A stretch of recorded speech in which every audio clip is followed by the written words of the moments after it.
مورد اندازه طول آلت در آقایون و اینکه چقدر این تبلیغات واقعا میتونن موثر باشن و میتونن کمک کنن به رفع مشکلاتی که در این زمینه وجود داره. آقای دکتر امیر مدیر، جراح و متخصص اورولوژی و فلوشیپ ناباروری و ناتوانی مردان، هم مهمان و کارشناس برنامه ما هستن. آقای دکتر خوش اومدین.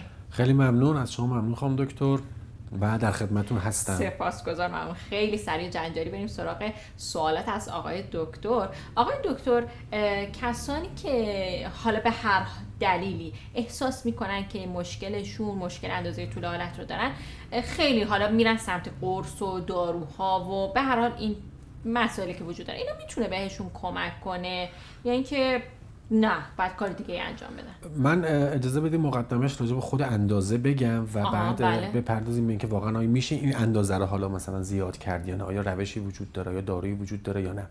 اندازه آلت هم مثل سایر اندازه های بدن فرد همونطور که خودتون میدونید توی طیف طبیعی تعریف میشه. درسته. یعنی عدد مطلق طبیعی وجود نداره. همونطور که راجع به قد شما میگید یک فرد 170 سانتی طبیعیه، 180 سانتی هم طبیعیه. درسته. اندازه آلت هم بنابراین توی طیف طبیعیه و تفاوت‌های بین فردی خیلی زیادی وجود داره و همچنان که تفاوت‌های بین نژادی زیادی هم ممکنه وجود داشته باشه. این که بدونن تفاوت بین فردی خیلی گسترده است، این باعث میشه یه مقداری اون قضاوت‌ها راجع به اندازه‌های آلت یه مقدار تعدیل بشه، یعنی فرد از اون پیگیری مستمری که میکنه یه مقدار فروکش بکنه. من اینجا اگه شما اجازه بدید میخوام تو پرانتز این رو راجع به نگرانی والدین هم برگردونم. بله اجازه بدید که اینجا دست شما ثروتش. خواهش می‌کنم. چون فکر می‌کنم اگه بگذریم باز اشاره کردن به سخت میشه. خیلی وقتا والدین میان پیش ما، حالا فرزندانشون رو میارن با این شکایت که این پسرم احساس میکنم که اندازه آلتش از حالت طبیعی کوچکتره. اونجا هم باز من همین توضیح میدم. یک، به خصوص وقتی مقایسه میکنن اینا، مثلا یه فرزند نمیدونم 12 ساله دارن با یه پسر مثلا 1 ساله، بعد میگن این فرزند 12 ساله من آلتش کوچیکه و اینا خیلی شبیه به همه آلتشون، این 12 سالشه و این 1 سالشه. من اینجا 2 تا مسئله رو عنوان بکنم. یکی اینکه خب تفاوت بین فردی وجود داره، هیچ 2 نفری در واقع اندازه آلتشون مثل هم نخواهد بود، توی طیف طبیعی وجود داره. در ضمن اینکه این تفاوت در رشد هم در رشد آلت هم وجود داره. ما یک دوره تقریبا چند ماهه بعد از تولد داریم، بین 6 ماه تا حداکثر 12 ماه که اندازه آلت به صورت خیلی صعودی رشد میکنه، یعنی نمودار خیلی سریع میره بالا و بعد از 1 سالگی اندازه آلت دیگه رشدش بسیار آهسته میشه و تا بره نزدیک سن بلوغ برسه که تو بلوغ دوباره رشد شروع میشه. اونم تازه تو بلوغ هم جزء مراحل میانه اون بلوغ پسران هست، رشد آلت. بنابراین شما خیلی میبینید که آلت تناسلی یه بچه مثلا 7 ساله با یه بچه 4 ساله با یه بچه 10 ساله ممکنه در حد 2 میلیمتر و 3 میلیمتر تفاوت داشته باشن، چون بعد از همونطور که گفتم بعد از 1 سالگی این رشد تقریباً به سالی 1 میلیمتر 2 میلیمتر محدود میشه.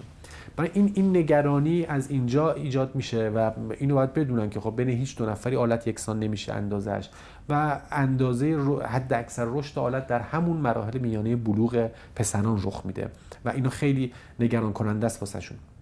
حالا پس آلت تناسلی یه اندازه‌ای داره که توی طیفی طبیعی تعریف میشه. اونجا که گفتین رشد سرعتش زیاده، اون حدودی مثلا میتونیم بگین چقدر در سال ماه اینا نه اونم خیلی متفاوته. یعنی حساس نشن روی این قضیه که هی بخوان برن بگن 1 میلیمتر شد 2 میلیمتر اصلا اندازه‌گیری نه. خب و یه نکته هم من خدمتتون بگم که خود اندازه‌گیری آلت هم بعضی وقتا در واقع ایجاد مشکل میکنه. یعنی آلت تناسلی در آقایون اندازه‌گیریش به این صورت نیستش که اون مقداری که در بچه میبینن و بگن که خب این آلتش 2 سانته 4 سانته. آلت تناسلی یه عضویه که از ریشه آلت تا نوک آلت رو ما اندازه آلت، این جداولی که پیدا میکنن، اعدادی که پیدا میکنن، این در واقع اندازه کل اندامه از ریشه آلت که زیر استخوان آنه، اونجا ریشه آلت چسبیده، استخوان لگنی اونجا آلت، ریشه آلت اونجا قرار گرفته تا نوک آلت. این اندازه است که تو اون جداول ذکر میشه، نه اون مقداری که شما بیرون میبینید تو بچه. بنابراین اگه بخواد والدینی اندازه آلتشو اندازه‌گیری بکنه آلت فرزندشو، یا حالا باید بره پزشکی که این کارو بلده، یا اینکه باید کاملا انگشتشو بذاره چربی زیر شکم و هل بده تا دستش برسه به استخون و بعد نوک آلت رو در حالت کشیده نگه داره. این فاصله بین این دوتا میشه اندازه آلت. برای مقداری ممکنه بگم من بچه‌م مثلا آلتش داخل بدنشه، خب این که اندازه نداره، صفر اندازش. بعد اندازه‌گیری به این ترتیب در حالت کشیده آلت، انگشت فشار بده، به خصوص با این وضعیت تغذیه و با این وضعیت عدم تحرک بچه‌ها. خیلی از بچه‌ها خب چاقن، اضافه وزن دارن، در واقع بالشتک چربی خیلی ضخیمی زیر شکمشون دارن، مقدار زیادی از آلت اون زیر پنهانه، اون جزء اندازه آلته.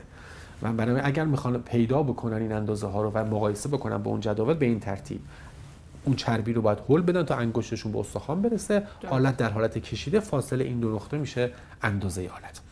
خب در مورد اندازه صحبت کردیم با شما، فکر می‌کنم داروها و اینها رو قرار شد صحبت کنیم. آقای دکتر خیلی در واقع حالا هم داروهایی که میرن مجاز تهیه میکنن، هم داروهایی که حالا به صورت زیرزمینی میرن تهیه میکنن، اینا خیلی در واقع یک تمایلی به این هست. حالا شاید یه طیف سنی نوجوان‌تر و به هر حال یه طیف حدود 18 سال، اینا واقعا میتونن تأثیری داشته باشن؟ الان عرض میکنم خدمتتون. خواهش البته ما دفعه قبل هم یه اشاره کردیم که واقعا اندازه آلت تناسلی عامل تاثیرگذاری تو کیفیت رابطه نخواهد بود، ولی باز هم این سوال به وجود میاد.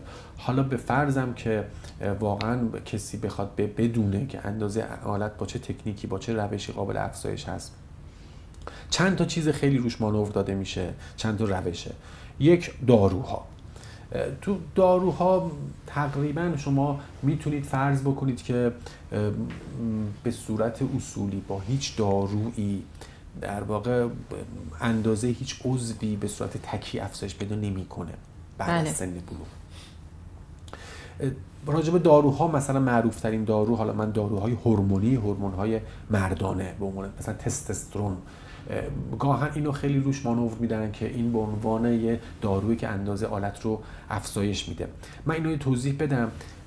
تستوسترون قبل از بلوغ اندازه آلت رو زیاد میکنه، یعنی به یه بچه نابالغ، به یه پسر نابالغ تستوسترون بدن، اندازه آلتش بزرگ میشه. بعد از بلوغ که خب مسلما تاثیر نداره، وقتی که رشد به اندازه بر اساس طرح ژنتیکی که داره، ظرفیت ژنتیکی که داره، تفاوت بین نژادی، تفاوت بین ژن‌های به ارث رسیده بهش، وقتی اندازه شکل گرفت که دیگه با تستوسترون زیاد نخواهد شد هر چقدر هم بزن.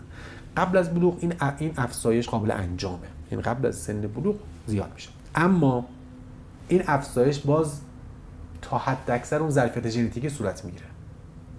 یعنی یه بچه 10 ساله اگر تستوسترون بزنه، آلتش بزرگ میشه اندازه که قرار بوده تو 18 سالگی بشه.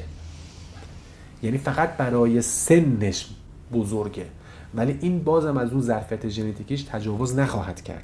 در مقایسه با همسناش، در مقایسه با رشد خودش، در واقع محور رشد رو جابجا میکنه. یعنی قرار بوده با یه مثلا نمودار با یه شیب اینطوری بره بالا، یهو با یه شیبی افزایش پیدا میکنه، به حد اکثر رشد خودش میرسه. باز از ظرفیت‌های ژنتیکی فردی بالاتر نمیتونه بره. رشدی که قرار بوده مثلا در طول 10 سال داشته باشه، در طول 1 سال رخ میده. این بنابراین اینطور نیستش که تستوسترون قبل از بلوغ. این علاوه بر اینه که خب بالاخره اینا بلوغ زودرس میدن یا عوارض دیگه به عنوان دارو ممکنه داشته باشن، بنابراین برای این کار جایی نداره و فایده‌ای هم همونطور که گفتم نداره، مگر اینکه موارد پزشکی کسی بخواد انجام بده، مجبور باشه انجام بده. اگر اجازه بدید ادامه اینو بذاریم و من توضیح مفصل‌تری حتما. آره، چون خیلی هم سوالات مختلف هست، هم چالش‌های زیادی هست. از توجه شما ممنون و سپاسگزار. خدا نگهدار.